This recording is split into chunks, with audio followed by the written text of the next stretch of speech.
ወላጆቹ ሕፃን እያሉ አርፈው ወይም በኑዛዜ ንብረት ወርሰው ግና 18 ዓመት አልሞላኝምና መጠየቅ አልችልም ብለው ያልጠየቁት የውርስ ሀብት ይኖር ይሆን? ካለስ 18 ዓመት ከሞላ በኋላ እስከ መቼ ድረስ ነው መጠየቅ የሚችሉት? ሕግስ ስንት ዓመት ነው የሚጠብቀውት?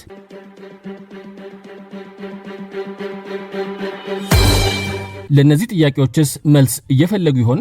እንግዲያውስ አሁን ማውራቴ በትክክል ለርሶ ነውና ከቀልቦ ሆነው ያድምጡኝ። የማውራውም የወላጅ አባታቸውን ውርስ ሳይጠይቁ ከርመው በስተኋላ ሲጠይቁ አሁንማ በጣም ረፈደ የተባሉትን ያቶ ባልቻ አሩሲን 7 ልጆች መነሻ አድርጌ በማስረጃም አስደግፌ ነው። ይኸው አሁን መጥኜ እናገራለሁ። ደግሞ አልሰማንም እንዳትሉ።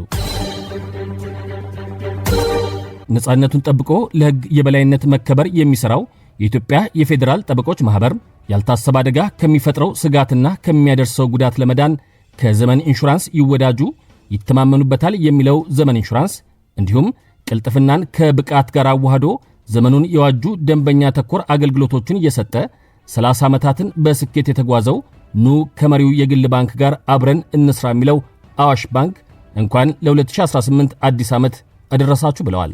መልካሙ ሁሉም የእናንተ እንዲሆን ምኞታቸውን ገልጸዋል።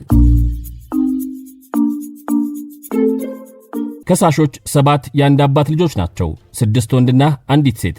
እነርሱ የአቶ ባልቻ አርሲ ልጆች፣ የከሰሷቸው ደግሞ 13 የተለያዩ ሰዎችን ነው። ከሳሾች መጀመሪያ ክሳቸውን ያቀረቡት ለፌዴራል መጀመሪያ ደረጃ ፍርድ ቤት ነው። በአቤቱታቸውም እንዲህ አሉ። ወላጅ አባታችን ጥር 12 ቀን 1993 ዓ.ም ከዚህ ዓለም በሞት ተለይተዋል። እርሳቸው በሕይወት እያሉ በፍርድ ቤት ተከራክረው ባፈጻጸም መጋቢት 4 ቀን 1983 ዓ.ም የተረከቡትና በቦሌ ክፍለ ከተማ ወረዳ 11 የሚገኝ ቤትና የእርሻ መሬት ተከሳሾች ባላወቅነው ምክንያት ስለያዙ በማን እጅ እንደሚገኝ ፍርድ ቤቱ አጣርቶ ያስረክበን ወይም ተከሳሾቹ በይዞታው ላይ የተቀበሉት ካሳና ምትክ ካለ እንዲመልሱ ይወሰንልን በማለት ዳኝነት ጠይቀዋል። ተከሳሾች መጀመሪያ ያስቀድሙት ይርጋን ነው። ከሳሾች የጠየቁት ንብረት ከሟች እጅ ከወጣ 30 ዓመታት አልፏልና ክሱ በይርጋ ይታገዳል አሉ። የፌዴራል የመጀመሪያ ደረጃ ፍርድ ቤትም የግራ ቀኙን ክርክር ሰምቷል። አባታችሁ ከሞቱ ክስ እስካቀረባችሁበት ቀን ሲቆጠር 20 ዓመት ይሆናል። የውርስ ሀብት ሕጋዊ ወራሽ ባልሆነ ሰው ተይዞብኛል የሚል ሰው የክስ ማቅረቢያ የይርጋ ጊዜ 10 ዓመት ነው። አባታችን ሲሞቱ ሕፃናት ነበርን ብትሉም በወቅቱ የመጨረሻ ልጅ ነበር ያላችሁትም ሕፃን 8 ዓመቱ ነበር። ይህ ልጅ ራሱ በ2003 ዓ.ም 18 ዓመት ሞልቶታል። ከዚህ ጊዜ አንስቶ እንኳን ቢቆጠር ክሱ የቀረበው ከ10 ዓመት በኋላ ስለሆነ ክሳችሁ በይርጋ ይታገዳል በማለት በብይን መዝገቡን ዘግቶታል። ወራሾች ይህንን ውሳኔ ተቃውመው አባታችን በክርክር የረታበት ማስረጃ እጃችን ላይ አልነበረም፣ እንዲሁም ንብረቱ የአባታችን መሆኑን ያወቅነው ክስ ከማቅረባችን 1 ወር አስቀድሞ ነው የሚሉ መከራከሪያዎችን አክለው ይግባኝ ቢሉም የተቀየረ ነገር አልነበረም። ጉዳዩ በመጨረሻ የቀረበለት የፌዴራል ጠቅላይ ፍርድ ቤት ሰበር ሰሚ ችሎትም በሰበር መዝገብ ቁጥር 239453 ውሳኔውን ሰጥቷል።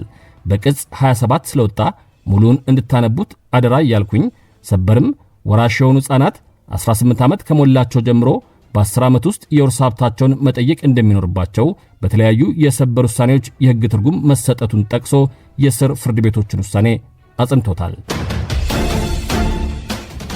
የተሰጠው የሕግ ትርጉምም ይሆንም የሟች የውርስ ንብረት ወራሽ ባልሆኑ ሰዎች ሲያዝ ሕፃናት የነበሩ የሟች ወራሾች በመብታቸው መስራትና ንብረቱ እንዲለቀቅ ክስ ማቅረብ የሚችሉት ዕድሜያቸው 18 ዓመት ሲሞላ ሲሆን የውርስ ንብረቱ ሲያዝ አካለ መጠን ላልደረሱ የሟች ልጆችም ተፈጻሚነት ያለው የይርጋ ጊዜ 10 ዓመት ሲሆን ይህ የ10 ዓመት ጊዜ መቆጠር የሚጀምረውም ዕድሜያቸው 18 ዓመት ከሞላ ጊዜ ጀምሮ ስለመሆኑ ነው ያለው። ይዛሬውን አበቃን።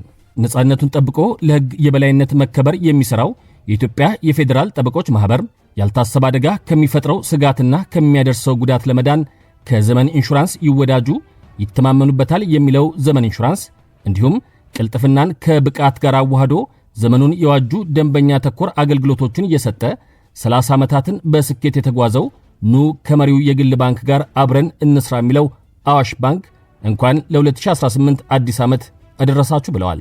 መልካሙ ሁሉም የእናንተ እንዲሆን ምኞታቸውን ገልጸዋል።